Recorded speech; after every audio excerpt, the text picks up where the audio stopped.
folks, we're going to turn our attention now to this movie that came out. Is Jason with us? Jason Black? Do we have Jason with us? Yes, sir. I'm on the line now. Oh, okay, great. I was looking for you. Jason returning back, and Jason's movie, Race War, opened up in New York City last week. I understand it was sold out. Is it this week for Washington, D.C.? Yes. Tomorrow is going to be opening in D.C., Atlanta, Philadelphia, Detroit, Chicago, a bunch of other cities there. You want to go to our website, racewarmovie.com. You can see the full list of cities that we're rolling it out in. Okay. How was last week in New York City? Last week in New York City was phenomenal. It was really great. You can go to my YouTube channel, TBA, and see the video of the live stream of the Q&A after the fact. I bring it up because we had 7-8 police cars out front. We had to hire security for it. So the New York Police Department was there for it. Vice TV showed up, which was really great. They refused to license the footage of Chris Cantwell to me, so I gave them a special introduction when the Q&A started to thank them for not helping with the film. But other than that, it was really a great event. It was sold out. People really loved it, and I can't wait for tomorrow and Saturday in Los Angeles is going to be really big. Now, NYPD on the scene, were they on the scene for crowd control? Because, you know, they think with a group of black people getting together, there'd probably be a ruckus. So what were they there for? Who called them? Was it you? Well, basically, the theater coordinating with them, that was what was necessary. I had private security that I paid for to secure the event. And let me be very clear. The security was not for my patrons. The security was for white supremacists if they decide to show up. The security is here to protect the white supremacists from the black audience, because this is not going to be the bow down and pray and forgive crowd that shows up with mine. If you come up with some smoke, we're going to barbecue. So the security was for them, actually, and the New York Police Department basically was, whether they knew it or not, that was really their function. You're here to make sure the white supremacists don't get done up, because if they came looking for trouble, they found the right place. All right. Having said that, the premise of the movie, Race War. Long story short, Neely Fuller is on with you all the time. He's a big stickler about vernacular and accuracy of statements. Carl Nelson, I'm just going to say it plainly. We need to stop talking about a situation of racism. This is no longer racism. This is a race war by any definition that you wish to prescribe to it. That is what we are witnessing right now. It is a level of conflict directly pointing from one group executing aggression against another group with literal deadly consequences for the purposes of displacing and completely removing that group. That is what we're witnessing today at all levels of society. It's very clear what direction the aggression is going in, who's being impacted, who's being devastated. That's what you're seeing right now. It's not accidental. It is conscious. It is deliberate. There is a clear motive behind it and a clear goal. All right. The motive and the goal. The clear motive behind it is, as Dr. Francis Cress Welsing has talked about, genetic annihilation. I talked to Richard Spencer and Jared Taylor, the two preeminent white supremacists of our time, and they both made it very clear that they are looking at white people's numbers dropping. They are acutely sensitive and acutely aware of the fact that white people's numbers are dropping, and that they are afraid that along with those numbers dropping, they'll lose control of the politics and the society as a whole. Because up until now, with their numbers going up or just being the super majority, they had nothing to fear. But if you are constantly overpopulated where you are, even if you control the wealth, you could still find yourself physically overrun.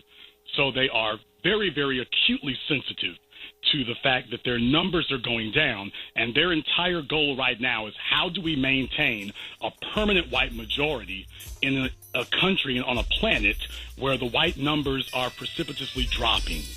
Right. Hold that thought right there, Jason. We're going to take a short break, check the traffic and weather in the DMV. I'll let you finish your thought on the other side. Folks, you too can join us discussing race war right here on FM 95.9 and AM 1450. WOL, where information is power. And thanks for staying with us, folks. I guess this movie maker, Jason Black, the movie is called Race War. It opened, as you mentioned, in New York City over the weekend, and in several cities, including Washington, D.C. this coming weekend, actually tomorrow. So, Jason, I'm going to let you finish your thought, then I have a question or a comment for you, because the question that the movie attempts to answer is America at war with blacks? But, Jason, I'll let you finish your thought that you started to say before we left for the traffic and weather. Right.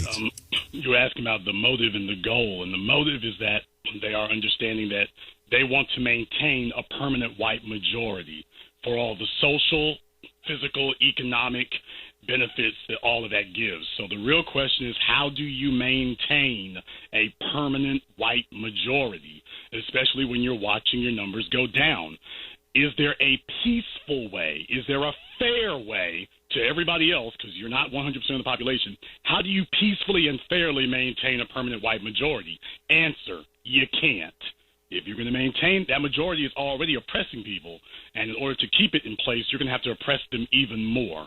That means acts of violence, acts of aggression, acts of hostility, and that's what we're witnessing now. And the goal is to maintain all the benefits of this permanent white majority. Even if they're no longer physically a majority, they want to maintain the socio-economic majority, like you see in South Africa, for example, and several other places. They'll be 10% of the population, but still running the society and owning 95% of the wealth.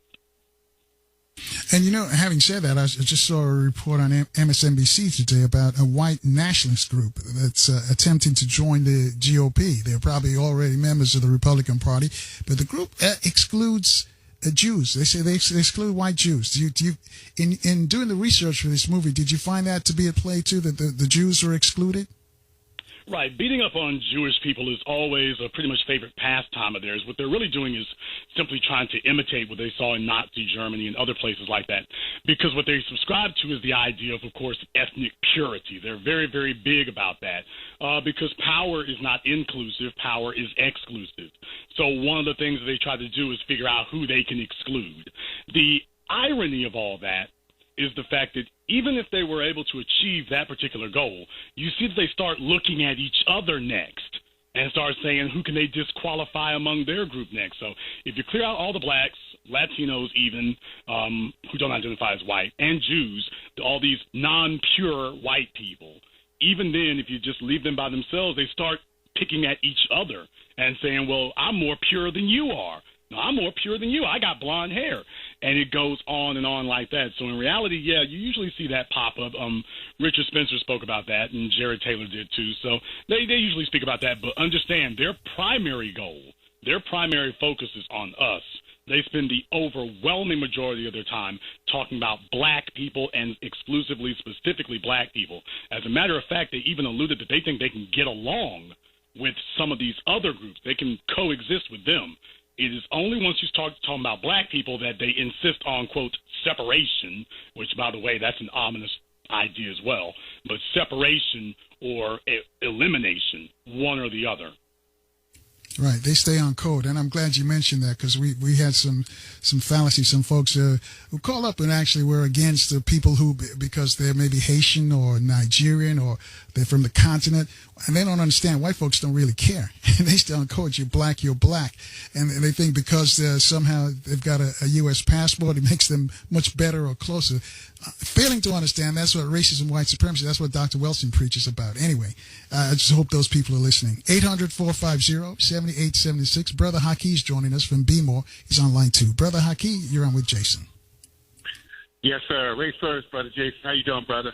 Black first, brother. Glad to speak with you, Brother Haki. You've been very, very helpful. I appreciate that. Yeah, thank you. And let me just applaud you for your work and applaud my good brother Sam. I did get the opportunity to go to New York and see the film, so lovely race first job. And I want to, say something about the debate that and discussion that happened afterwards, and perhaps, just get your opinions. Jared Taylor, I mean, of course, he comes across as like not a hostile white supremacy. He refers to himself as a race realist, and he kept, speaking about biology and how race is not a political construct, but more of a biological construct. But he mentioned something. I mean, it almost sounded like he was for.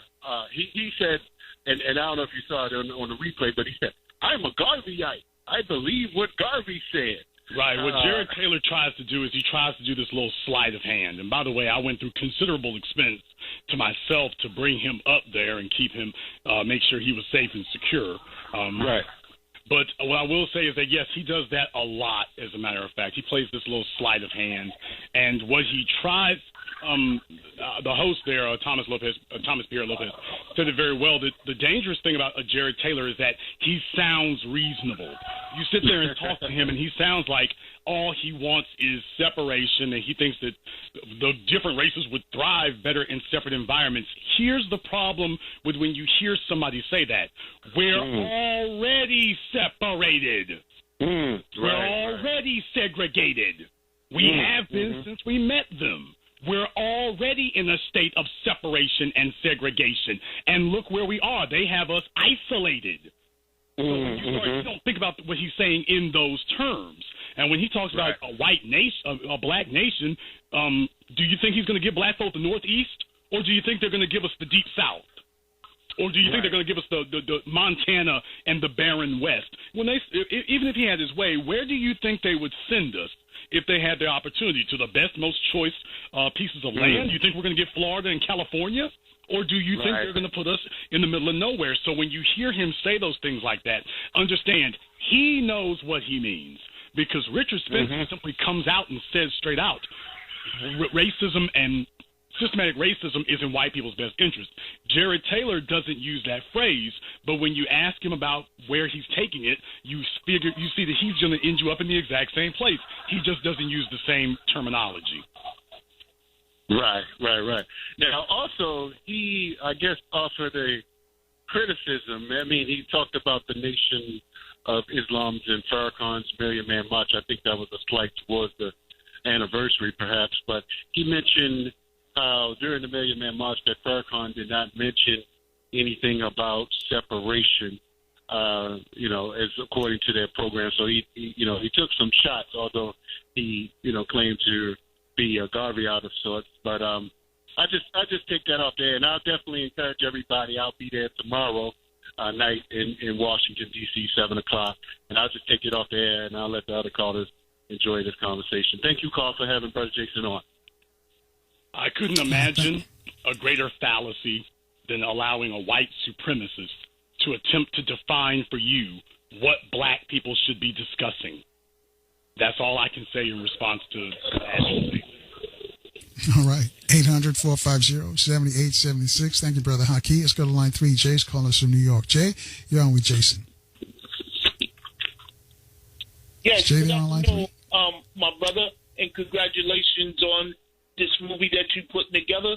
But, I always say, the fundamental question in all of this is, what black folks going to do about it? Now, that's a non-question, to be totally honest. We shouldn't even be asking that. As I said last week, that's like if I grab your wife and start beating on her, and then you're standing there watching your wife get beat and say, I see her getting beat. What should I do? What's the solution? What should I do about this? Let me sit and ponder it. I really got to think this over. If you're watching your wife get beat up and you got to ask what's the solution, your wife needs a new husband. Then black folks need new black people then. Because we've been in this situation. We've been in this situation for the longest, brother, and we're not doing nothing about it. Why do you think that because this clown is in office now, that the onslaught of racial incidents in this country is growing, and in all honesty, we're not doing anything nor putting ourselves in a position to protect ourselves? So that's why I asked that question. We've been watching this go on now for 4 decades. This Donald Trump is just the latest inheritor of it. You had police brutality spike under Barack Obama. We caught all of those things on video under him. Barack Obama went to Baltimore and called not the police, but black people protesting the police. He called us the thugs. So, we play that little game with ourselves where that's concerned. The current occupant of the White House is not what's important. The reason that this is occurring to us, and you're saying that we're, quote, not doing anything, is because we as black people do not have an agenda. Every single other group of people in this country have an agenda. When they go to the polls to vote, their political votes matter because the politicians they're voting for have an agenda. In black society, we do so much flailing around like a fish, hoping that an agenda will fall out of the sky like a piano on Bugs Bunny and smash us. And that's not the way it works. I made this film as part of my effort to get black people to understand what the agenda should be. Well, brother, I'm in total agreement with you. You know what I'm saying? I mean, I'm just saying we need to come up with some sort of solution because, listen, this thing is not getting no better, not getting no easier or anything. Now, if a movie could motivate us to try and do something, then I'm all for it. But, you know, we're at a point now to where if we don't do anything, we're facing total extinction in this country because every other group in this country. The first thing we can do is stop asking what's the solution. That's the first thing we can stop doing. We know what the solution is. Every single black person knows the problem and the solution. The first thing we can do is stop asking what's the solution. Carl, that's all I got to say. So how should we direct our action towards white folks? Should we look for a way to separate from them? Should we look for the solution that Farrakhan's talking about, getting our own land and building up? Hang on a second, Jay, because we really got to take this break here. I'll let you finish your question for Jason on the other side. Folks, you too can join the discussion with Jason Black, the producer of the movie Race War. Reach out to us, 800-450-7876. Your calls are next on FM 95.9 and AM 1450. WOL, where information is power.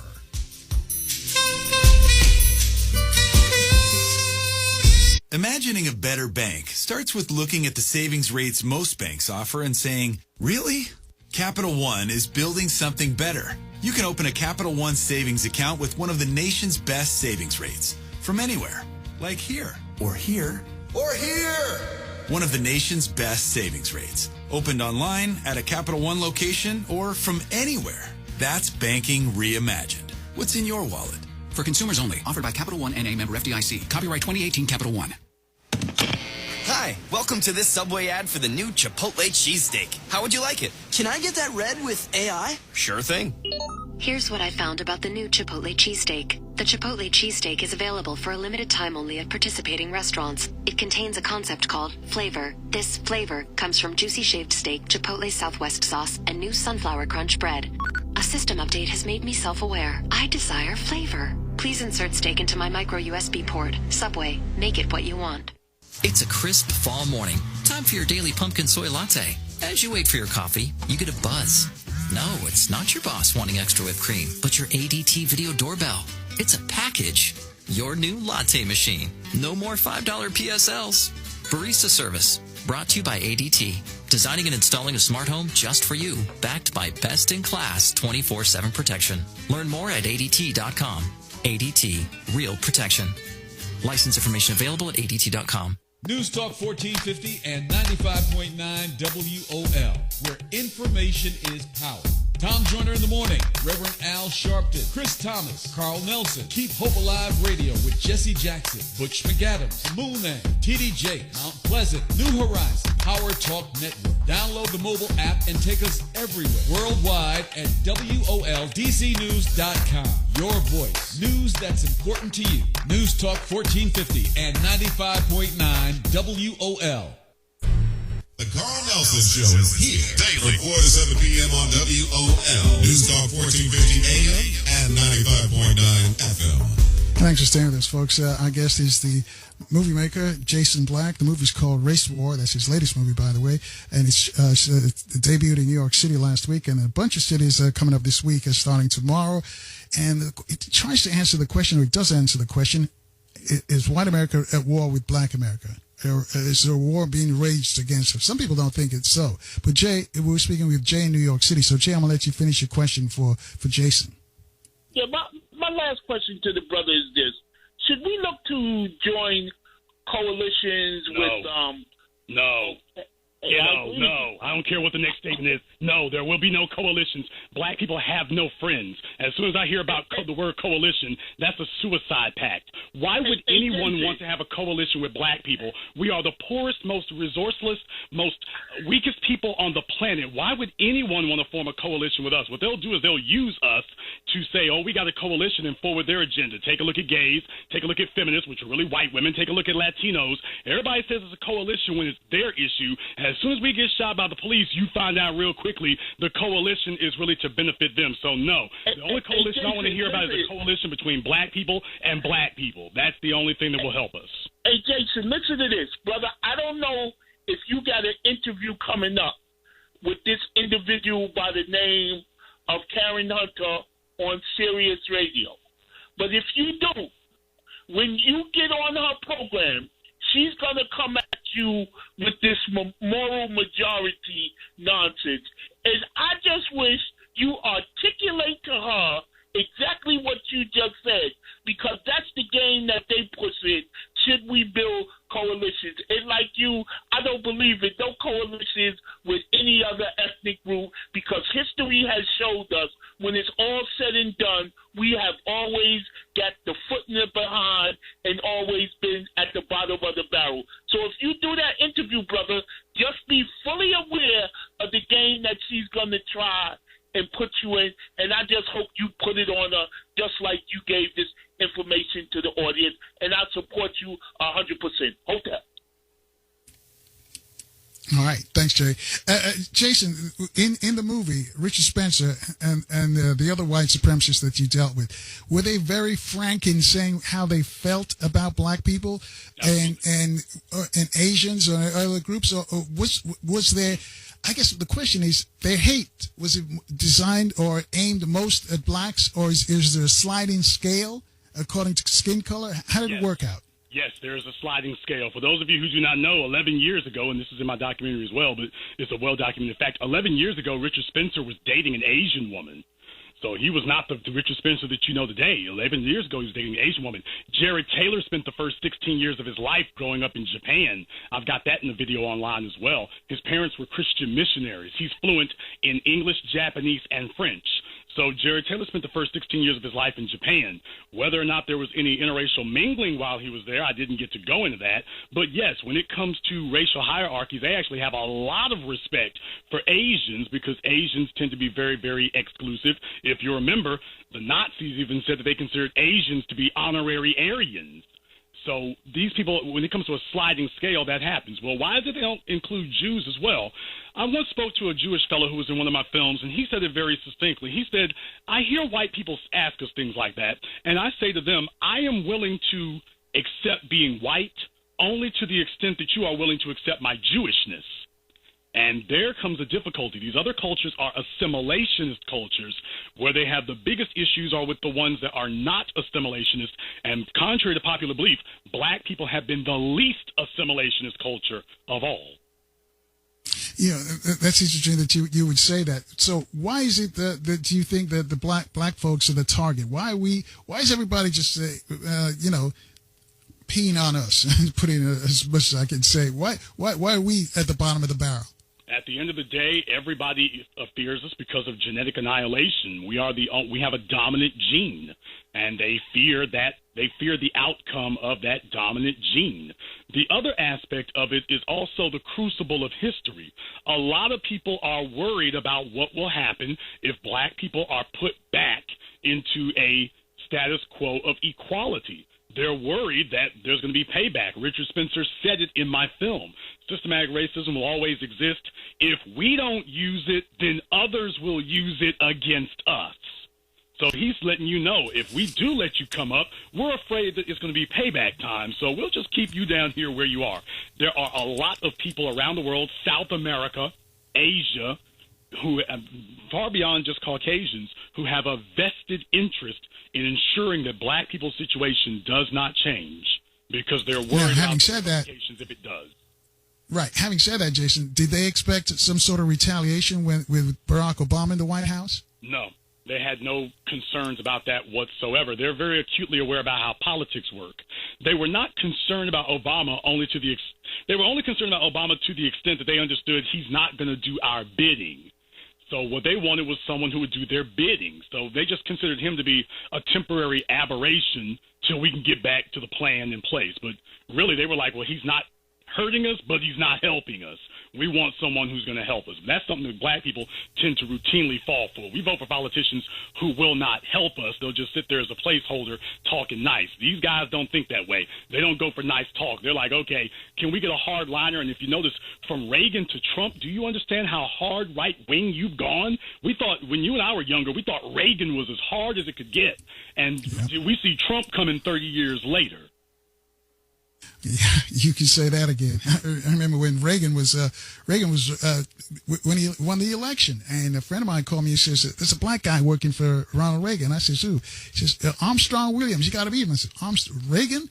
I'm in L.A. And he says, "Reagan hired a black person?" I'm like, "You got to be kidding me!" Remember, Jimmy Reagan hired a crazy. But at the same time, and by the way, the country was 88% white at the time, or whatever the number was. The country was in the 80s of whiteness then. The country is less white today than it was then, and take a look at who's president. Yeah. But on the flip side of that, too, when Reagan just got in office and Stevie said, we're going to go to D.C. and we're going to get Martin Luther King's birthday, a holiday. And I was like, really? And he goes, yeah, we're going to just put Ronald Reagan's. He says, so we can still make it happen. But hey, it worked. 800-450-7876. James is next. He's calling from Silver Spring in Maryland. James, you're on with Jason. How you doing? I congratulate the brother for his movie, and I think we should remove ourselves from the Democratic Party, and we should have our own party, and we need to go forth and stop all this bound and scraping to these people. They want to kill us. I'd like to get your reaction to what I'm saying, sir. Political parties are like political ideology. Black people are latching onto those things because, as I said before, we need to be very wary when white supremacist society or adherents to it bring us, I quote, solutions and ideas. Because every solution and idea that we push didn't come from us. Barack Obama has no street credibility. He didn't come from black society. No, he sure didn't. Daschle brought Barack Obama to black society and said, here's who you should vote for. We don't get people who got street cred with us who came from the grassroots. We don't build them ourselves. So for that reason, that's why these things don't work. Politics won't work for us until we build our own politics. Ideology won't work for us until we build our own ideology. White people jump back and forth from Democrat, Republican, Libertarian, moderate, socialist, conservative. White people jump between those all the time, but at the end of the day, there's just liberal white supremacy and conservative white supremacy, Democratic white supremacy, Republican white supremacy, libertarian white supremacy. Take a look at Joe Rogan. He identifies as libertarian, and yet he talks like the most right-wingers. Bill and Hillary Clinton. We're Democrats. We're liberals. And yet Barack Obama couldn't carry my bags. So you notice that's a game that they play, or we play on ourselves. You're looking at white supremacy by several different flavors. Those things don't apply to us. Sure don't. I don't know. We need to get together as a people. We need to have an agenda. As black people, we need to have an agenda and stop looking to people outside of our community to bring us an agenda and say, here, on the 13th, go to the polls and vote for this agenda. No, we need to have our own agenda, and we have to have the guts to stand by it, which right now we're not doing. And that begs the question, Jason. Hang on a second, James. That begs the question, Jason. Who's gonna draft this agenda? Who do you think we can trust to really put this together? Well, the thing is, Carl, we already have the agenda. You've had it since Marcus Garvey. Truthfully, you've had before then, Booker T. Washington, Frederick. Brother, we need to have a socio-economic agenda of black empowerment. And the method by which we will measure the efficacy of that agenda is dollars. If we are socio-economically prospering, the agenda is working. That's how you're going to be able to measure it. We don't have an agenda, and the proof we don't have an agenda is we are the poorest people in the United States, which makes us the most poorest people in the United States. Remember, Asians don't have the numbers to swing an election anywhere in this country, and yet you watched Asians have sway in disproportionate amounts of sway in places like California, New York, and New Orleans. So when you take a look at that kind of thing right there, they don't have the numbers to vote, so what are they doing? They got their economy together. And from there, they'll buy or lease or rent politicians, as Dr. Claude Anderson said. They'll buy real estate, which gives them hold over the property taxes, which politicians will have to pay attention to because that's where the city's revenue comes from. You get your socioeconomic game together, in the interest of black people, and everything else falls into place. We're refusing to do that because that's hard. Getting a 700 credit score, you can't do that overnight watching Black Panther movies. Getting you $50,000 saved up in the bank, you can't do that overnight playing Call of Duty. We don't want to have to do the real work that is necessary to actually compete with these other people. Not because we don't know we need to be doing it, but because we are waiting for someone else to do it for us. And that's not going to work. All right, James? Yeah, we need to save our money in credit unions and not necessarily banks, but we need to put our money together and do something. All right. James, we're going to let you go because we've got to take a short break here and check the traffic and weather in the DMV. Come back with our guest, Jason Black, from the movie Race War next, right here on FM 95.9 and AM 1450. WOL, where information is power. Thanks for staying with us, folks. Our guest is Jason Black. His movie is called Race War. It opens nationwide tomorrow. It debuted in New York City last weekend. It was sold out, and everybody's telling me it was a great movie. It got great reviews as well. We'll get back to Jason in a moment. I just want to remind you, coming up tomorrow, you're going to hear from marketing expert Overton Wilkins, and also author and another movie maker. His name is Jeremiah Camara. He's done a movie, written a book as well as a movie, Unholy Hookup. So he'll be here. So tell all your friends to, if they're in the DMV, to keep it locked on FM 95.9 and AM 1450 WOL. Jason, one of the things I thought about when you said that what we have to do, we already know what the problem is and what the solution is as well. And I think we have to come to terms that what Malcolm said. Malcolm said, I am black first. My sympathies are black. My allegiance is black. My objective is black. How difficult do you think that's going to be for some of our people to accept that? It's going to be very difficult because most black people see themselves through white people's eyes. And that's going to be very difficult to get black people to accept that because they see themselves through the eyes of their oppressors. So black people as a group understand that if you start socioeconomically competing on a black agenda, they understand that's going to raise your profile. Where the mistake comes is they think, oh, well, if I do that, I'm going to become a target. You're already a target. You need to do this in order to stop being a target or at least to become a hard target. But it is not that black people do not understand. When you start talking to black people about socioeconomics and the need for us to build our own economy, as Dr. Claude Anderson's been doing going on 40 years now, what's the first thing that happens? They start arguing with you. They start pushing back. They start telling you why they don't want to do that one. In particular. Politics, they'll do that. Education, they'll do that. Sports, they'll do that. Economics, whoa, hold on a second. I don't want to do that one right quick. Black people understand that's the answer. They know it's the answer. And the reason that you know they know it's the answer is when you bring that one up, they push back. Because they understand, seeing themselves through the eyes of their oppressor, I don't want no trouble, is essentially the strategy for dealing with racism. And that doesn't work. But it's the strategy that most black people keep employing. And I was going to ask you, is fear the issue there? Absolutely. Fear is at the top of the agenda. Most black people are cowards. We've been taught to be it. We've been bred to be it. We've been gendered to be it. We've been engineered to be it. Most black people are just scared. Plain and simple, just scared. I can't tell you how many business relationships I've watched dissolve from hearing a black person tell me, yeah, but I got my job. I can't tell you how many I've watched fall apart simply when I say, okay, let's do our own thing. Well, my job, they might get mad. It might be difficult. It's going to ruin this good thing I got. And 20 years later, they're economically sitting exactly where they were where I left them 20 years ago or 20 months ago for that matter. So, yes, fear is the biggest issue we've got to deal with. And how about lack of trust? Because it seems like we seemingly just don't trust each other. We'll trust the oppressor before we trust another black person, or we'll trust another black person if he lives in our town. But if he speaks a little differently, or it looks a little differently, it's an issue. Black people operate on that racial hierarchy as engineered into them by the dominant society. We see ourselves through the eyes of the oppressor. When we see another black person, we view them with suspicion. We view them with distrust. We're constantly trying to get over on each other in ways that we would never even think of attempting to do with white society. So the same disdain that the dominant society has for us, we carry that over and express it against each other all the time because it's safe. There are no consequences for betraying black society. If you're a black person, there are no consequences for doing it.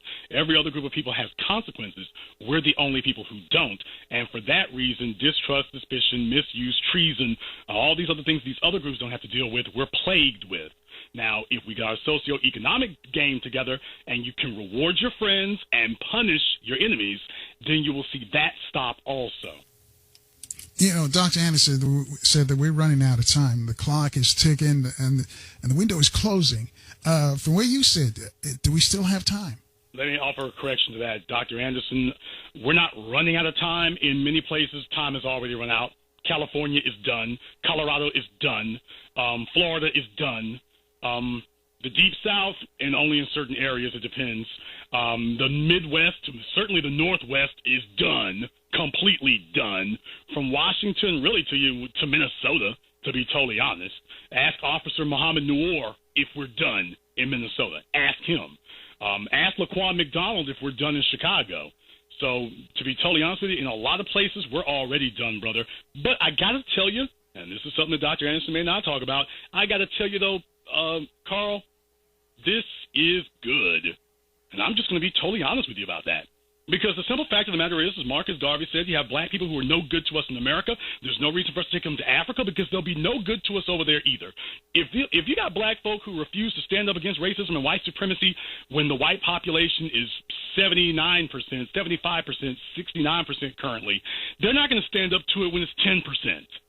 They're not doing anything now. They won't do anything in the future. And maybe what we need is a thinning of the herd so that those who aren't going to do anything get sidelined, marginalized, and pushed to the side. And that hardcore that actually wants to survive, sharpens their blades, gets together as a minority, and shows that even as a minority within our group, that will be enough to change things. Maybe that's what needs to happen.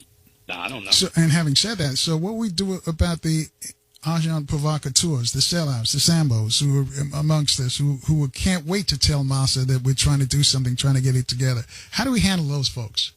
Just like dominant societies can become so strong that you cannot harm them, even if you are a super dominant minority, you can become so strong that they cannot harm you. What we need to do is become strong enough that at a macro level and a micro level that we know that that's coming. What you just said, we know it's coming. We've known it since Nat Turner and Tim RBC. We know that's coming. We know that's an element.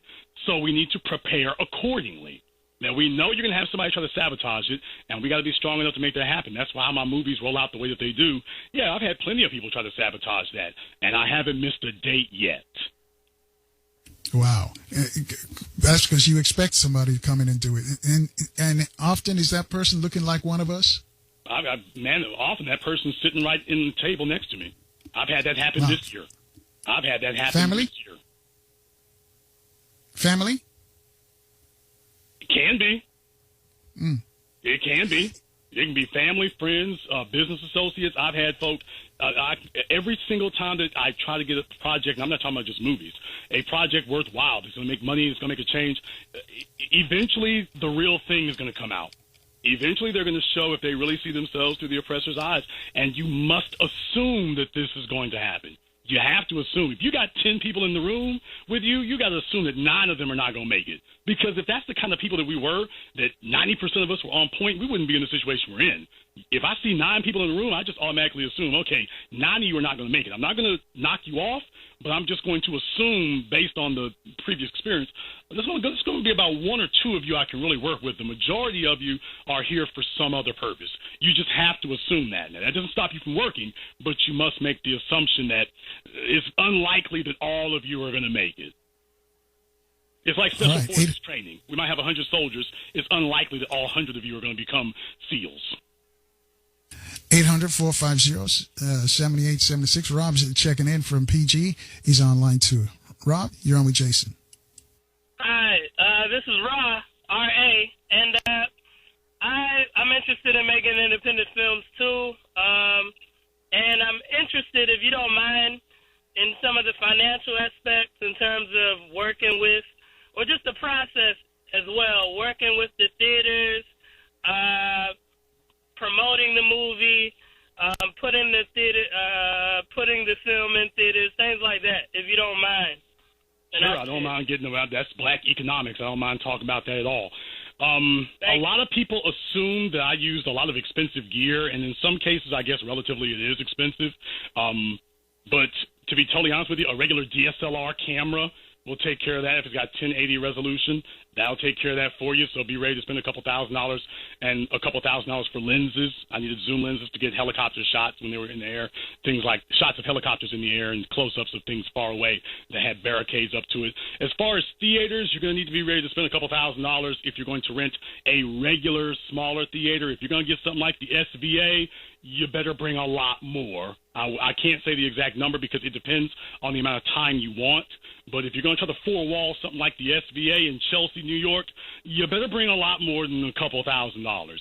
But you don't necessarily need it. What you need to do is get the equipment, learn your craft, learn how to use a camera, learn proper lighting techniques, hopefully learn how to edit, so that you can take care of that stuff yourself. And don't think you're going to know it all on the first film. It's going to take you 2 or 3 before you really understand what you're doing. I just got lucky. But invest more time into learning, and then get off your rear end and start buying and get started, because your first camera will not be your last one. Your first piece of equipment won't be your last one. Get started. All right, Rod, you still with us? And, well, what about distribution? Hey, Rod's gone. What about distribution? How can you get the movie so that in front of our folks? What is that strategy like? Right. For filmmakers like myself, we have to self-distribute on that because, for example, take a look at Netflix. They did a documentary. They've actually done a couple of documentaries now featuring Jared Taylor and Richard Spencer, but when somebody wanted to do a documentary about Louis Farrakhan, all of a sudden Netflix wasn't interested. And said, we're not going to do that. So we can't depend on the dominant society to distribute our stuff for us. That's just not going to happen. And not if it's in our interest. Now, Tyler Perry wearing a skirt and Kevin Hart bouncing on his head, now that's going to get widespread distribution. They're all over that. But as far as what we do, as far as this is concerned, the meat and potatoes and the vitamins and minerals, we have to do that part ourselves. But you know what? That's okay, too. Rap music was at its most powerful, its most influential, and its most potent when it was an underground art form. It became weak and sterile and impotent when the dominant society was allowed to distribute it. It was at its most powerful when we were selling out of trunks of cars and filling up forums on our own. It was at its most powerful. I would like to see that return. Right, and I remember when Spike Lee, when his first set of movies, actually his first movie was Joe's Bed-Stuy Barbershop. That was his movie that he debuted at UCLA. Then after that, he came to black radio. Even he said this, even though they have a budget and the budget was really tiny to promote it, he knew he had to go to black radio and play his angle that who he was on these various radio stations, and give away whatever passes or bags and stuff like that. So to promote the movie, he knew he had to do it himself. And this is exactly what you're doing. Yeah, you can't just rely on saying, I'm a filmmaker. You got to be a filmmaker and a businessman and a promoter. You have to put on a lot of hats, and it's going to be a learning curve. But this idea that we're just going to make a film like white people do, just make a film and the distributor's going to pick it up and take care of the rest for you, it's not going to be like that for you. I want to talk about the white folks that you interviewed. How difficult was it to sit down with them and have a conversation? Because, they're straight out racist. They don't like you. Was that difficult for you to do that? Physically difficult. I'd probably say of course you're a little wary about it. Time-wise, it took a long time to get Spencer taken care of. Since we did our film, by the way, they have done a lot more interviews since then. It's like they came out of the closet since I put up the original Race War trailer. All of a sudden, they're everywhere, and everybody's talking to them. So in some regard, it raised their profile, which I don't mind one bit. I want them to take the hoods off and take the sheets off and put a spotlight on them. That was the purpose. So I want them to get really bold and really comfortable and keep doing what they're doing. But it took time to negotiate that and to get it the way I wanted it to. Today, people are talking to them a lot easier, but when I was trying to do it here last year, it was a lot harder. You have to remember, we were only 4 months removed from Charlottesville when I'm actually 3 months removed. We were 90 days removed from Charlottesville when I first contacted Richard Spencer. Right. Hold that thought right there. We want to hear the story, but we got to take a short break so some of our stations can identify themselves down the line. Stations like FM 95.9 and AM 1450. WOL, where information is power. WOLDCnews.com. Thank you for staying with us, folks. 6 o'clock straight up on the East Coast. Our guest is Jason Black. Jason's a movie maker, and he's discussing his latest movie. It's called Race War, and it opens nationwide tomorrow. And last week it opened in New York City, made its debut, sold out, and a lot of great reviews for the movie. It's very candid. I mean, if you can't stand it, you can't stand the truth. Maybe something for you might be difficult for some people to swallow. People have already tweeted me, Jason. I won't even repeat the questions because I know how you'd handle them. But anyway, before we left for the break at the top there, I was asking you about, you were telling us about Richard Spencer in Charlottesville and how candid and how difficult it was to have a conversation with these guys and what they talked about. Maybe you should repeat some of those tweets to me. We'll have a ball. About Richard there, you have to remember, I first contacted Richard about 60 or 90 days after Charlottesville. And please remember, they were talking about arresting him. They were investigating him. Attorneys generals were talking about going after him. So he was very, very leery about talking to anybody at that time. So he wasn't really granting interviews, and he wasn't really talking to anyone because he was under the gun. So it took him a while. It took a while to get him to talk. So there's been a falling out period since Charlottesville, where now they're starting to get a little more comfortable talking since the fallout of that has occurred. So that was what happened as far as getting them to agree to it. But I knew I wanted to talk to them because the bottom line is black people, white folk understand us because they've got agents and operatives all throughout black society. Take a look at Eminem, Machine Gun Kelly. We can go down the list. They've got agents and operatives among us, even speaking on our behalf. We don't actually understand them. We don't. We do a lot of guessing. But what you guess and what you know are two separate things. And until you've heard it from them directly, what they actually think and why they think it, you're really just guessing. That's the reason why so much of what we've done has been ineffective, because we're guessing our way through it and often coming up with the wrong conclusions. You can't form a counter strategy without solid, actionable information, and that's why it was imperative that if we're going to do a film about white supremacy and a race war, you have got to talk to white supremacists. You cannot guess your way through this. All right, one of the tweets, let me shoot this one at you. Brother says, Mexican says, that's all I need to say. They're being mistreated as well. Your thoughts? Have you seen what Mexicans do to black people in Mexico? To that guy saying that, have you seen what they do down? Have you seen how they treat black people in South America, in Brazil? So what you really end up with are guys, let's just be totally honest, a lot of these fellows want interracial sexual access. So when he says Mexicans, he's saying that's a euphemism for Latina is what they really mean. So we find that one a lot. A lot of these people are willing to die, be brutalized, or anything else to retain interracial sexual access. But what you can't do is show me where there are Mexicans standing up for black people the way that he's sitting here caping like that. You're not going to find a Mexican on Twitter upbraiding other Mexicans for not speaking up for black people or speaking badly. Just ask Floyd Mayweather. And why is that? Why doesn't anybody else speak up for us? It's just us. Khalid Muhammad said, he kept saying it all the time. And I was wondering for a while till I got it. He kept saying, black man, you're on your own. Every say says, black man, you're on your own. He kept saying that. Why is it, though, that nobody supports us? Nobody comes to our aid? Why? Because, Carl, power does not respect weakness. Power only respects power. Power does not ask if you are violent. Power does not ask if you are ruthless. Power does not ask if you are inconsiderate. Power respects power. A year before Donald Trump was elected, I specifically predicted that he would be elected.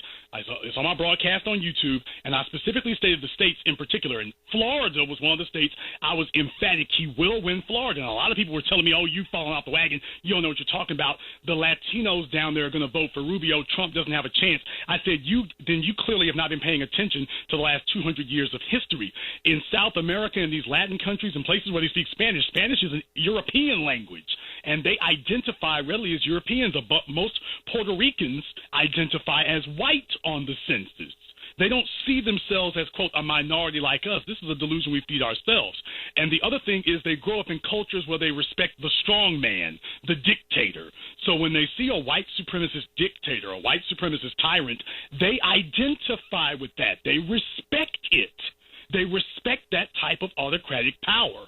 Carl, if we want these people's respect, we're going to have to show them that they can't beat us, however you want to define the word beat on whatever level. You demonstrate that the way we do in basketball and football in these innocuous, unrelated, irrelevant ways. You start doing that, and you'll start seeing people sincerely walk up to you saying, hey, let's form a mutually beneficial coalition because you've actually got power to dispense. Right now, black people can only walk up to other folk and ask for what we want to get from them. When we start becoming power brokers, they will start becoming honest dealers with us. Right now, we're just people to be exploited. You're getting the unvarnished truth here, folks. And I'm going to open up all the lines again. 800-450-7876. The fellow's name is Jason Black. His movie's called Race War. It opens across the country this week. You got a question, you can pose it to him. Again, that number is 800-450-7876. Now, having said what you just said about Spanish people, Mexicans, and Puerto Ricans, or whatever, Cubans, do you think Donald Trump's going to win or be reelected? Do you think that's why they still support Donald Trump to this day? Donald Trump's chances of being reelected are very good because Donald Trump has been the most charismatic personality in the room. That was what I was taking a look at. America's become a place that votes for entertainers.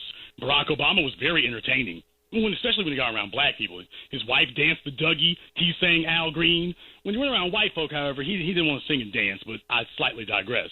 Donald Trump is a dominant personality, and what he understands is even if he's not liked, he is respected because he's dominant. And you're going to put him on the stage next to a Bernie Sanders or some other milquetoast individual, and Trump is going to do what he's done his whole life, be the most dominant personality in the room. White society respects that. Asians very much respect it. Latinos very much respect it. Black folk just don't like it because we keep catching the left hook. But these other folk do not see him and his racism the same way we do. They see that as a good thing. So with that being the case, I don't see anybody on the Democratic side who is lighting the field on fire who could actually challenge this man's personality. And his personality is what's going to win him re-election. What about the black folks, the Kanye West of the country who support him? Are they seeing something different than the other blacks don't see? Well, my first comment about Kanye is, boys and girls, this is your brain on drugs. Second comment about Kanye here is you have to understand, whether he thinks he's doing it for publicity or not, he certainly understands that this is going to be permanent. And in his case, he's like a lot of black folk. He's really asking himself, what does he have to lose? He's really rolling the dice. What are the realistic chances that black people are going to punish me? I'm just going to say, oh, I was on depressants, or I was just kidding, or I was just playing.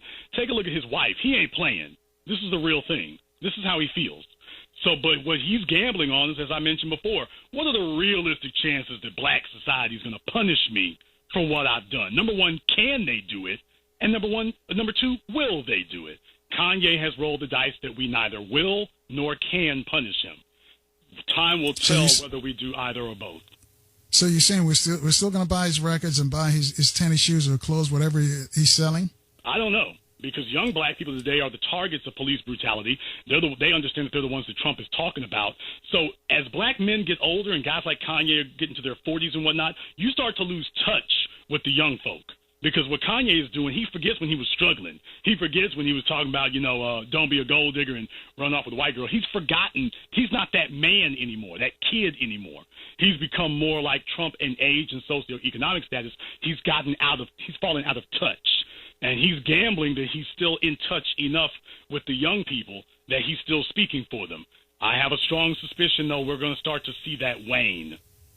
Speaking about economics, your thoughts in Philadelphia? These Korean gentlemen, they opened, I thought it was one barbershop. They told me it's a series of barbershops in the hood, and they don't hire anybody, black folks, but they're cutting black hair, and black men keep going to these stores getting their hair cut, and they don't see it as a problem. What's going on there? Okay. I've seen that story also as well. Black men are usually generally pretty good about only having other black men cut their hair. Black women will pretty much let anybody do it. No offense. It's just the truth. However, in the case in Philadelphia, what you are seeing is a situation where, and this is something we have to be honest with ourselves about, black people need to run black businesses like a business. We cannot run it like a hustle. We cannot run it like a hobby. If your shop is supposed to open up at 8 a.m., you need to be there at 8 a.m. You need to be there at 7:45. Your shop needs to be clean, it needs to be presentable, and you need to be there before your customers. You cannot have customers calling you and you're not answering the cell phone. You can't have customers calling you during business hours and not getting an answer. In so many ways, we're losing, not because we're not the best, but we're losing at things that have nothing to do with the enterprise that we opened. We cut hair better than the Asians, but they show up for work better than you. And at the end of the day, an inadequate something will beat an adequate nothing every day of the year. I strongly suspect that that's what's at work there. And since you're saying that, I got to ask you this, because it seems like for somehow we're always the consumers and not the producers. What is at play there? How can we turn that around? Because he says we got to get our economics straight, and I think it's got to start there. Is this something mental, or is it? I don't want to say it's genetic, but what's happening there? It's been engineered psychologically. We are doing that because we understand that's how you get white approval. White people do not compliment you as a black person for having a business. You've been alive and doing this long enough. Hang on a second, Jason. We're going to take another break here. We're going to take our last look at the traffic. Tony Thornton's waiting to deliver it for us. And then I'll let you finish your thought. Folks, you too can join this discussion. Reach out to us. 800-450-7876. Your calls are next on FM 95.9 and AM 1450. WOL, where information is power. Thank you for staying with us, folks. Our guest is Jason Black. His movie's called Race War. As I mentioned, it opened in New York City last weekend, sold out, and it's going nationwide this weekend. Before Jason goes, he'll tell you the cities that you'll be able to see this movie. And basically, it answers the question, is America at war against blacks? And this is what we're discussing. And the number to call, if you've got a comment or a question for Jason, is 800-450-7876. So, Jason, I'm going to let you finish what you were saying before we left for our last look at the traffic and weather. Oh, sure. And just a brief reminder, you can go to our website, racewarmovie.com. That's racewarmovie.com, and get your tickets. Up until this morning, you were able to get tickets in Atlanta. Now you can't for the 7 p.m. showing. I expanded the theater for 9:30, so I suggest you get tickets in Atlanta while you still can. Oh, yeah, in Dallas, you better hurry. And Los Angeles, too. You've been warned. As I was saying before we went to break there, Carl, you don't get you've been doing this for decades, and I bet you can probably count on one hand and have enough fingers left to drive how many times your white peers, much less anyone who might be above you, has complimented you for being a black business owner, has complimented you for being at the top of the food chain of what you do. When you're a black employee, of like athletes who are just well-paid employees, or actors who are well-paid employees, they don't own anything, they don't run anything, they get compliments all day. Tyler Perry gets compliments for being Medea. He does not get compliments from white society for being a film director. He only gets compliments for being Medea. In black society, we call him a director. In white society, they call him Medea. So you can get plenty of compliments for that. Now, contrast that to how they treated Spike Lee, who was nothing but a director for the most part. Take a look at the difference in how they treated the two of them. When you make it clear that you're on their level, you don't get compliments, you get assailed. You get assaulted. You don't get compliments for that. So black people look for the lane of the path of least resistance. And black people understand if you lay low, it reduces the odds of you getting hit. Here's the problem. It doesn't reduce them by much, and you still have to crawl on your belly. Do you call that survival? I don't. Let's talk about the movie business then. The movie Black Panther, your thoughts on that. Why was it successful? Because you mentioned Medea. I'm yet to see any of Tyler Perry's movies or television shows. It's not that I'm boycotting the brother. I just don't think it's my thing, because I keep hearing that Hollywood says that that's what black people want to see, and I think they're wrong. But I want you to talk about that and also talk about Black Panther. We can't lie with the numbers, brother. I think they're right. You take a look at Tyler Perry's movies, he consistently makes $150 million. That's what black folk want. You take a look at Moonlight. They made $500,000 out of New York and L.A. on just the first weekend. I would very much have liked if I could have done that in just 2 cities. That would have been phenomenal. Black people say they don't like those kinds of things, but then how are they making all this money doing it? So black folk talk out of both sides of their mouths. When they talk to other black people, oh, I don't like that stuff. I don't like Tyler Perry in the dress. I don't like Moonlight. Okay, but then how are they making this much money if you people were really being serious in what you were saying to other black folk? If you were really being serious, then why is that the case? In the case of Black Panther, it's even more disgusting, because here you have a fictional character of dubious origin. Professor Black Truth, my good associate, made a video about that. A character of dubious racial origin made by Jack Kirby. And when you take a look at that and realize that black folk were saying that I want my kids to go see Black Panther because it's a positive black role model, it's fiction. Black people will line up and bring their kids by the busload, and there were you saw the stories in the news of black folk getting buses to bring the kids to come see a comic book character. My film is totally family friendly. You can bring the children, but nobody's offering a busload of kids for the kids' survival. Your children will never meet Black Panther. They will meet Richard Spencer, Jared Taylor, or one of his acolytes in the police department somewhere in America. But we would rather go and chase Black Panther. That means you simply checked out of survival at that point and you've betrayed your children. So my answer to that is I don't have a problem with black folk making money. I do have a problem with black people engaging in escapism in such a blatant, shameless way when we are under siege.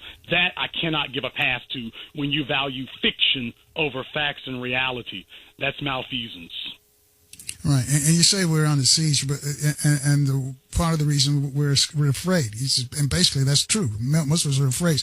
How much of it is hiding behind religion, though? Some of it, because we talked about religion earlier before you got on, and we're going to talk about it with Jeremiah Camarara tomorrow. But and he says his concept is that the black church has a grip on the black community, and that's why we can't advance. How much of that do you agree with, or do you think that's part of the problem that we're so behind the religious thing, whether it be Christianity or Islam, that we refuse to go out and take chances for ourselves because we know that Jesus Christ or Muhammad is going to take care of us. Yeah. Quite frankly, it's really not that big of a factor. Black people use religion as a coping mechanism. But let me just make this very clear, because Dr. John Henry Clark said this decades ago in this he set the foundation for what I'm about to say, because I made the phrase, but he set the foundation for it very clearly. Black people, all people, use religion to reinforce whatever their core ideals and what they aspire to do. So you're going to extract from the religion that which reinforces what you already are. White people wanted to empower themselves, and they didn't care how they did it, and they extracted the parts from the Bible that they wanted or needed that gave them the fortitude, moral courage to be able to go out and do what they wanted to do. Black people wish to hide. Black people wish to lay low. Black people wish to practice cowardice, and guess what? We have extracted from the same Bible that gave the Europeans manifest destiny. We have extracted from it cowardice, laying low, and trying to be someone's servant. Exact same Bible he read. We skipped over the parts that empower you. So what that means is we extract from religion that which enforces what we already believe.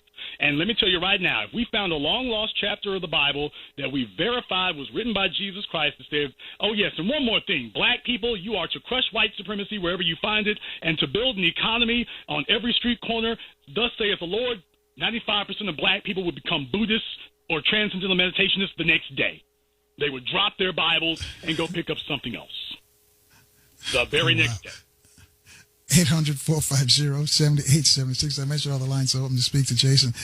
Interesting concept. Jason, if movie is called Race War, by the way, folks, and he says, is it racewar.com for all the areas it's going to open with, all the cities? Yes, sir. You can go to racewar.com. Go ahead and just click on tickets, and you'll have access to that as well.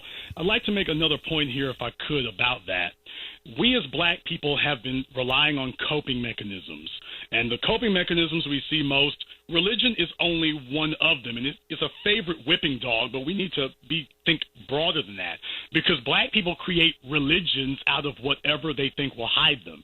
Take a look at the fact that we outrageously disproportionately use social media compared to other people. We're outrageously overrepresented in movie going. We'll line up for Black Panther for days. Too bad we can't do that at Race War. But when it comes to escape mechanisms, we rally around them and create religions out of them. Drugs, for example. Black folk can't tell you who their state senator is, but they know they want him to legalize weed. So we keep latching on to these escape escapism coping mechanisms, and they become whipping dogs, and they are negatives that need to be confronted. But first and foremost, understand the religion is not the root of the problem. It's a prominent one. It's the one that we've talked about because we organized ourselves around it because we had a constitutional right. At least it was one of the few things that was slightly protected. But the religion is not the problem. The underlying cowardice and refusal to do what is necessary, build your own economy, have a black agenda, and confront white supremacy for what it is, and stop pretending it'll vanish and go away on its own without you forcing it out. That's the root of the problem. The religion simply reinforces whatever cowardly tactics we want to use that we're already subscribing to. That's all it Now, you mentioned Richard Spencer and Charlottesville. Do they use religion? Is that one of the things they use to bolster their credentials for white supremacy? Is that what they say why they want to dominate us? Very good. Very glad you asked that, as a matter of fact. Richard Spencer has frequently mentioned that the fact he considers himself to be a Christian. Jared Taylor, same thing. His parents were Christian missionaries. I asked Jared Taylor about, I have a video online, I believe, that shows a little bit of that as well, that asked him about, is Christianity and white nationalism compatible? And he was like, oh, Christianity is totally compatible with white nationalism. Totally compatible with it. Now, of course, he's going to try to do that sleight of hand where white nationalism is not white supremacy, when in fact it is. But absolutely, they certainly believe that. Richard Spencer made it very plain that he believes in power. He does not believe in fairness. He sees the Bible as something that can empower them. The symbology of it, the heritage of it, the legitimacy of it, the legacy of it, these are things that if you can say that white people did it, then you've got a very powerful tool to use to galvanize the masses. What's more powerful than saying, God said you can do this?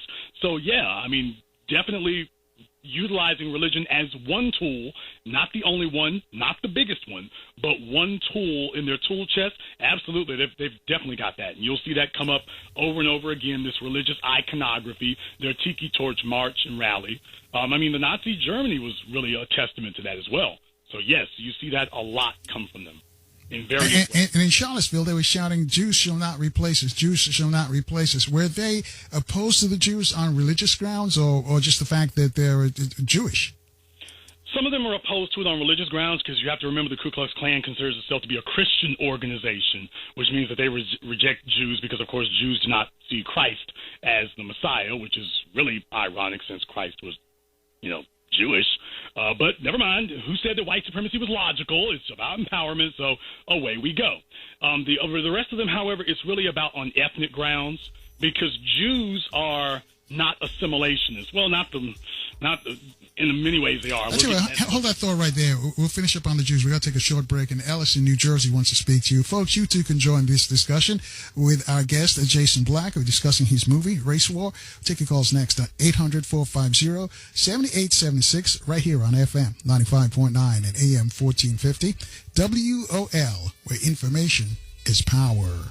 And thanks for staying with us, folks. Our guest is Jason Black. Jason's movie Race War debuts nationwide tomorrow. It opened up in New York City over the weekend. We had a tweeter who saw the movie. Jason gives you 2 thumbs up. Before we left for the break, though, we're discussing about the Jewish people because you mentioned this came out, I guess the production started right after Charlottesville. And at the Charlottesville, they were chanting, Jews will not replace us. Jews will not replace us. The issue with Jews, I was wondering, is it religious? Because they've got the same white skin. What's their beef with the Jewish people? Yeah, what it comes down to is basically the Jews are an ethnic stock that is different from them. They do not consider themselves to be Caucasians far and wide. They don't really consider themselves to be Caucasians. And because of that, Caucasians generally do not accept them, and certainly white extremists do not accept them as that. So to the point that they have not been able to, they have refused to assimilate, they've kept their religions, they want to keep, their ethnic enclaves.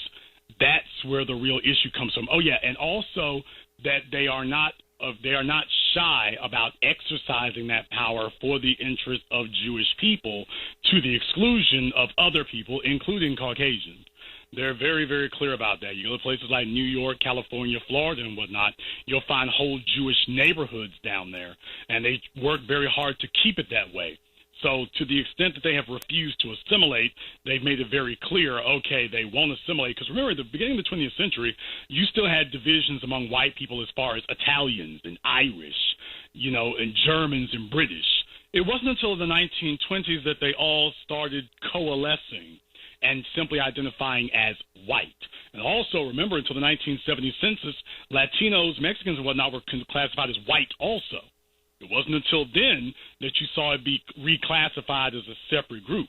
But understand, a lot of them identify as white, and that's something that could change again. Then again, it doesn't necessarily need to change if they already identify in that way. So as far as Jewish people are concerned, ethnically speaking, they look different, they act different, they behave different, they keep to themselves, and their refusal to assimilate constitutes, as far as they're concerned, an ever-present threat. All right, something we can learn. 800-450-7876. Ellis is joining us from Jersey. Ellis, you're on with Jason. Yes, thank you. Jason, there's a question that I've been asking for at least 25 years now, and the question goes like this.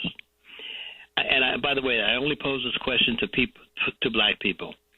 The question is, if you saw the greatest enemy to your existence standing in front of you, and the truck was coming by that would wipe that person out, what would you do? In 99, this is why this conversation is so important today. In 99% of the time, every person I've talked to who's of color said we would save that person. How do we reconcile, in light of your film, how do we reconcile that type of thinking? Black people for the last couple of hundred years have been taught that standing up for ourselves is forbidden and verboten. We are not allowed to define for ourselves what we should stand up against and what we should do. This society has made it very clear that any act of black assertiveness, I don't want to use the word aggression, but any act of black people asserting themselves, well, there's something wrong with that. Doesn't matter where it happens. If they see black people asserting themselves, even verbally, remember with Richard Sherman, they had folk calling him a violent thug, not just thug, but violent, because he got hyped after the Super Bowl. Yeah. All he was doing was talking, and yet you hear people talking about that thuggish. Why? Because he was speaking. Well, no, he was asserting himself. Floyd Mayweather, same thing. O.J. Simpson, same thing. We can go down the list. When a black person asserts themselves, just the very fact that you are no longer subservient and docile is considered to be a threat, and they've made it very clear. From your children's school, all three of us are black males. We all remember in the public schools what happened when we spoke up too much. They made it very clear from a very young age that just us speaking out, speaking above a certain volume, the white kids can yell all we want to. We speak above a certain volume, and all of a sudden there's something wrong when you do it. So they make it very clear to you very early, you do not assert yourself, and we have carried this out into the society at large to the point that now you're saving your enemies and your opponents and people who hate you.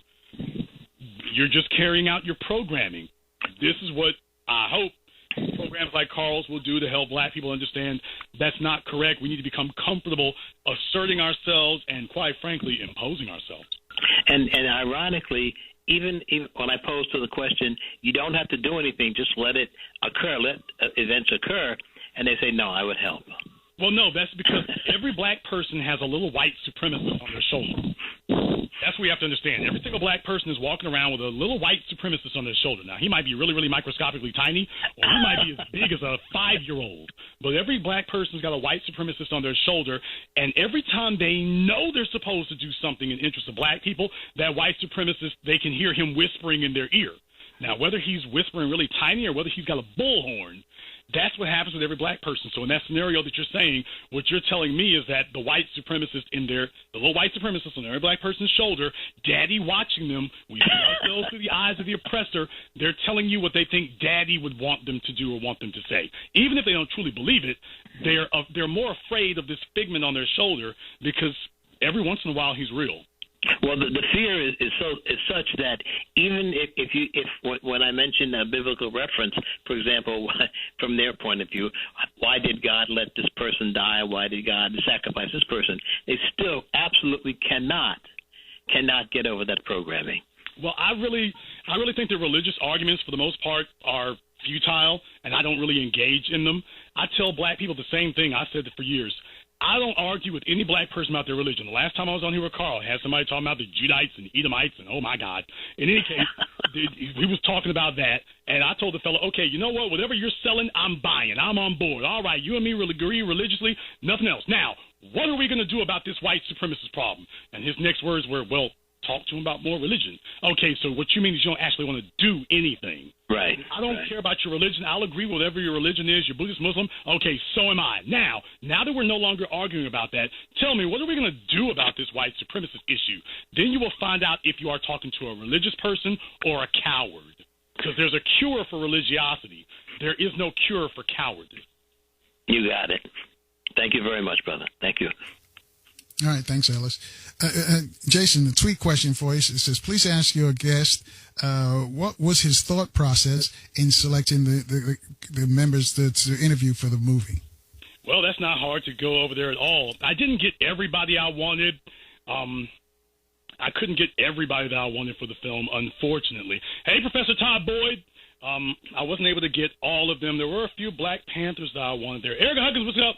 I wasn't able to get them to agree to it after extensively talking to them. I think it's rather shameful that Richard Spencer and Jared Taylor agreed to talk to me, but some very prominent black folk who don't have a problem talking to white documentarians didn't want to talk to me. I kind of consider that to be shameful, but my thought process were these were individuals that I felt had a specific insight into it. I've got two Los Angeles former police officers, Cheryl Dorsey and Brian Bentley. They've both written books about this. Brian wrote it decades ago about that. That's very important because in the film, he explains to you exactly how police departments work as far as being able to target black people with impunity and as far as descriptions go.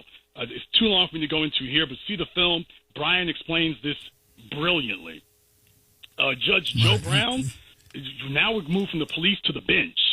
So outside the courtroom where they got you in the court system and now with a judge who is in the court system and tells you exactly what it is and how it works there. Very good. My son and Yusuf Salam, both wrongfully incarcerated.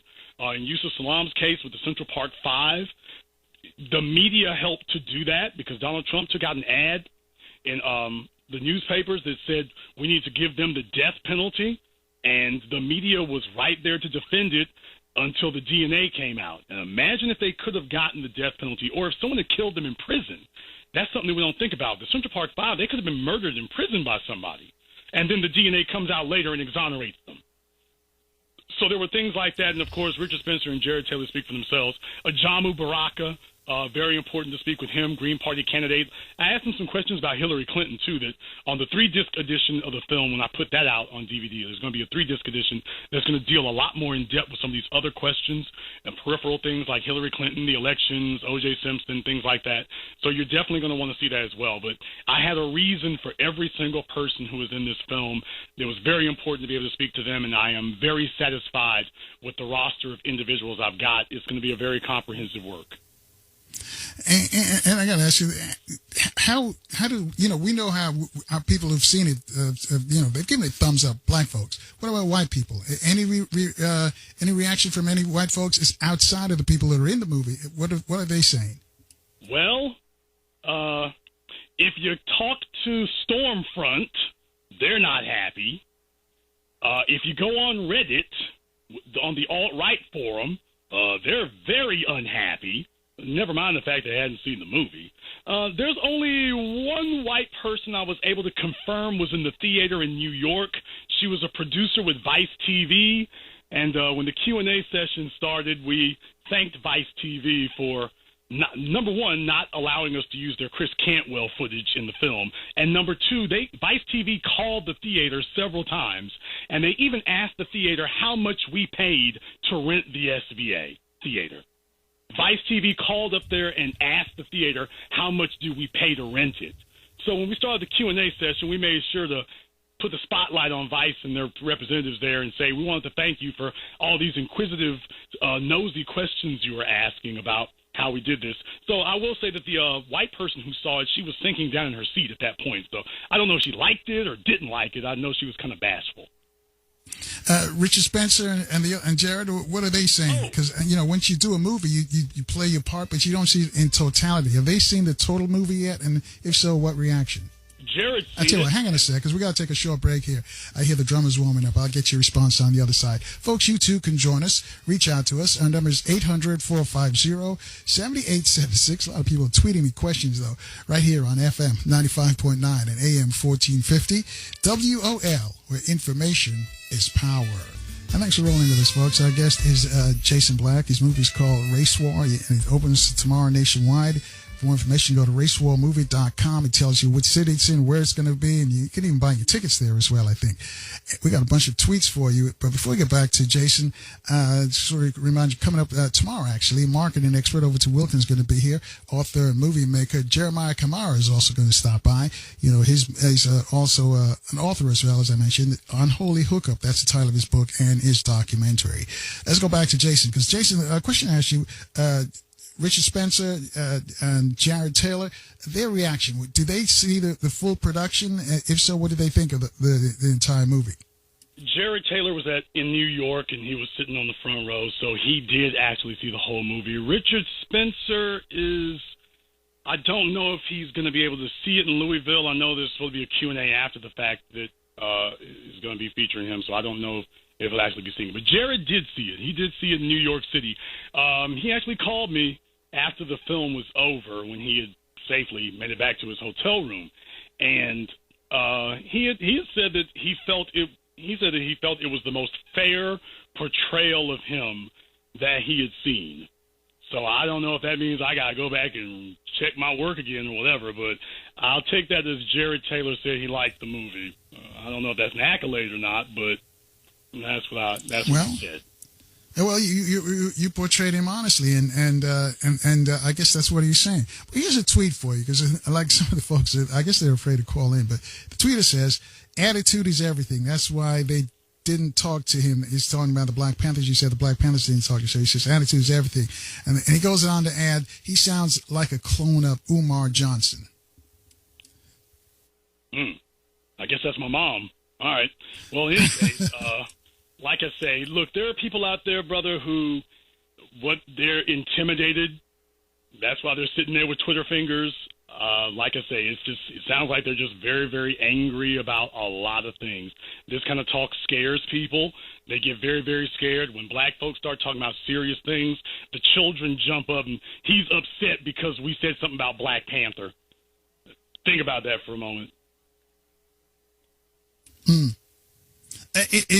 What you're saying, though, underscores what Dr. Welsing said, that most people don't want to do away with racism and white supremacy. They just want to get a better spot in it. And I think some of the talk that you're giving out today, and probably in the movie, is making some black people uncomfortable, because you're challenging the status quo. Do you realize that black people actually seriously, think about this for a moment, black people actually seriously think that white people are going to refuse to vote for Donald Trump because he said bad things about black people or intimated bad things about black people? Think about that for a moment. Think about the silliness of that. I'm not going to vote for Donald Trump. Why not? Because he says that white folk need to be running things. But you're a white person. Yeah, but I don't like that.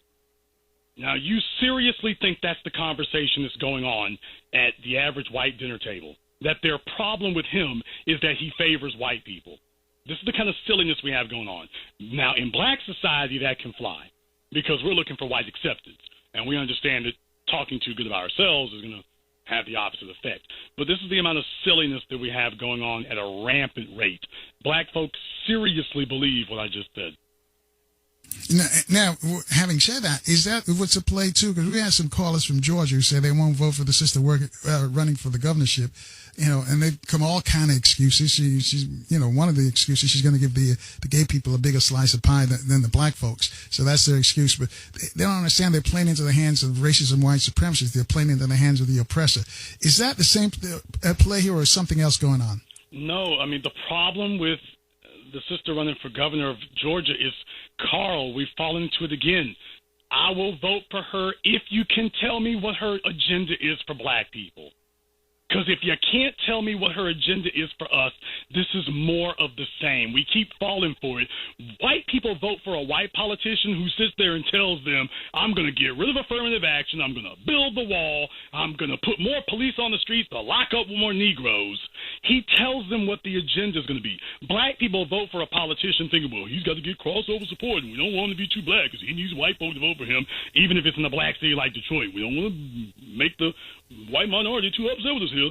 And then we vote for him with the expectation that there's some sort of unspoken wink-wink agreement that if black folk put a black politician in office, then he will adopt a black agenda. No, you have to get that concession before you ever vote for him. You want my vote, tell me what the black agenda is. And if you won't, I'll let the Republicans get in office.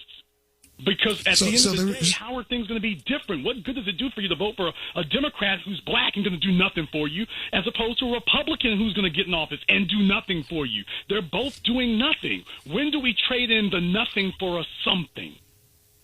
Right, but I'm saying that then the idea is on ours to call them out and ask them, what are you going to do for us? Yes, and we need to be adamant about that. Black folk vote for them first and figure that since we're all oppressed, there's some unspoken understanding that when you get in office, you got to do something for black people, and that's not the way it works. We are oppressed, and everybody who runs for office is looking for how they can get a personal benefit at the expense of the group. When the group coalesces and says, this is the black agenda, and we will enforce it, then you will get politicians who come up from the soil saying that this is the agenda and the platform I'm running on. Now you've got something to vote for. So why do you think we don't do that, though? Why don't we hold their feet to the fire, ask them, demand of them, and tell them this is what we want you to do? We don't ask them anything. Then we get upset when they don't do anything. Because as a group, black people are looking for wide acceptance and approval, and we understand that you are going to come into direct conflict with the party leaders, the white party leaders in the Democratic Party. You start talking about a black agenda. Remember with the WikiLeaks for the Democratic Party, when that was leaked out, they had their memos saying for Black Lives Matter, don't make any specific references, don't make any specific promises, don't make any specific assurances on anything. But that's standard procedure. They come and talk to black people and make no specific assurances whatsoever. They just tell you how bad the Republicans are. They make no specifics whatsoever. When they go and speak to white people, they tell them we're going to do background checks for guns at Sandy Hook. They give them specifics. They come and talk to us, we need to do something about police brutality. We need to do something. It's really bad. We got to do something. When it comes to us, there are no specifics. It's a shell game. They're not giving you specifics because they just want your vote so they can get back to business as usual. When we insist on that from the ground up, you will get politicians that bring you that. All right, Ashe. I got another tweet for you. It says, the person says, I agree with the brother. We need to build, and this is going back to economics. He says, we need to build small, loyal groups. We need to invest in Africa. Is that the answer? Invest in the motherland? Africa is wherever you place your feet on soil, Carl. Wherever you stand on this planet, that is Africa. And that is something that black people need to understand. The European said that wherever he wasn't afraid to travel around the world because as far as he was concerned, wherever my feet touch ground, this is Spain. I take this land for Spain. Remember that statement. I take this land for France. I take this land for Britain. Wherever his feet touch soil, he's like, this is Britain. This is Germany. I'm never away from home because home is always under my feet. As Africans, we need to think of it the exact same way. So 125th Street, that's not Harlem. That's Africa. Detroit, that's not Harlem. That's not Detroit. That's Africa. Downtown Houston, D.C., E Street, Louisiana Ave, that's Africa. You start seeing it that way, and things change. Right, because you mentioned white folks, so they stay on code. They understand. They come together when it comes to us, but we have a problem coming together. How are we going to bridge that gap? Everybody likes to play dumb. In white society, they like to play dumb about racism. It doesn't exist. And the problem is black people try to play dumb along with them because black people folk think that, well, if I can just take care of myself, the most dangerous words in the world for a black person to say, I'm going to take care of me. I'm looking at me. I'm going to focus on what I'm doing. You do you, me do me. Everybody else is playing as a group. We're trying to play as individuals, as if somehow we can carve out an individual niche like a cubby hole where we can bury ourselves and be safe. Problem, you're dealing with hunters who go looking for sport in cubby holes. There is no place for you to hide in that way. So everyone else understands this is a team sport. We're the people trying to pretend that we're going to get some sort of special dispensation as individuals. And that's never going to work. We've been trying that forever. So what do you do about it? What you and I are doing right now, Carl, because it does move the needle. Take a look at what happened in the last few years. When police started shooting young black people, the young black folk got out in the streets. They chased the clergy off. There wasn't any bringing out the clergy, and they're going to tell you, all y'all young folk, y'all just calm down now. I'm going to go down here and talk to the man. It's going to be all right. The kids said no. If you want to know why you've been able to get the few cops you have in jail and in prison, it's because the needle is moving. Now, history moves at a glacial pace sometimes. It doesn't really move, at like this tidal wave, but it is moving. You can see that from the last few years. You can see it from the election of Donald Trump. That's a desperate cry. That's a last desperate throes of desperation.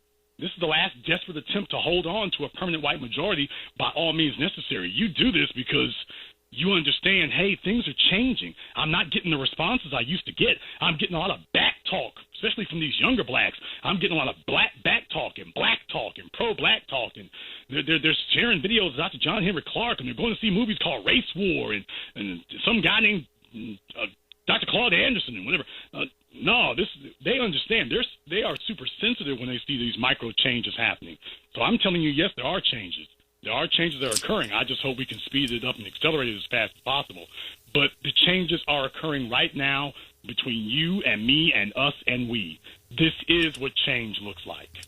All right. I have another tweet question. Ask Jason what his opinion is about absolute optional, and that's in quotation, separation from America for black people who don't want to be this close to America's white racism.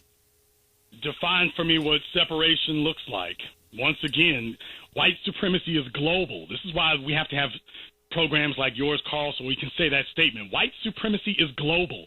They came from the east to the west, and you're talking about going back east again. They had to pass Africa to get here. And we're under this delusion that, well, if we can get somewhere away from here, if you can get out of America, then you've gotten away from white supremacy. So I guess the question is, right, can I leave America and get away from American white supremacy? Depending on where you go, yeah, you'll get away from American white supremacy. Say hello to Russian white supremacy, or British white supremacy, or Spanish white supremacy, Portuguese white supremacy, Australian white supremacy, Asian white supremacy, Latino white supremacy in South America. So, yeah, you can leave America and go pick a different flavor of white supremacy. I just don't think it'll taste any better. All right. Black man, you're on your own. That's what Khaled used to say. We're running out of time, so folks want to know about DVDs. They want to know, again, when is it going to open? What cities it's going to open tomorrow? Okay, well, tomorrow in Atlanta, you better get your last few tickets. They're available by tomorrow morning. It's not going to be anything. Dallas, Houston, D.C., Philadelphia, Detroit, Chicago. Definitely want to be out there. Next week is going to be Norfolk and Louisville, Kentucky. Best prices in the country are at Louisville, Kentucky, by the way. Going to be a great Q&A event coming up there. I think Joe Brown and Richard Spencer is going to be doing some speaking there as well. You definitely want to be a part of that. And this Saturday coming up, big event in Los Angeles, Cheryl Dorsey, Brian Bentley, Judge Joe Brown. Go to racewarmovie.com. That's racewarmovie.com. Time is running out in any sense of the word you want us to look at it. Racewarmovie.com. Get your tickets now to be a part of this, or don't. Sit back and tell yourself you're safe. Sit there or get your tickets, or don't. I'm sure if you ignore Richard Spencer and Jared Taylor, they'll get tired of what they're doing and just go away. All right. We got to go away now. Thank you, Jason. Thanks for making this movie as well. Thank you for keeping our folks enlightened. Thank you very much for having me, Carl. I appreciate it. You're doing a great job. All right. Thanks, Jason. Folks, we got to get out of here. Stay strong. Stay positive. See you tomorrow at 4 o'clock right here on FM 95.9 and AM 1450. WOL, where information is power.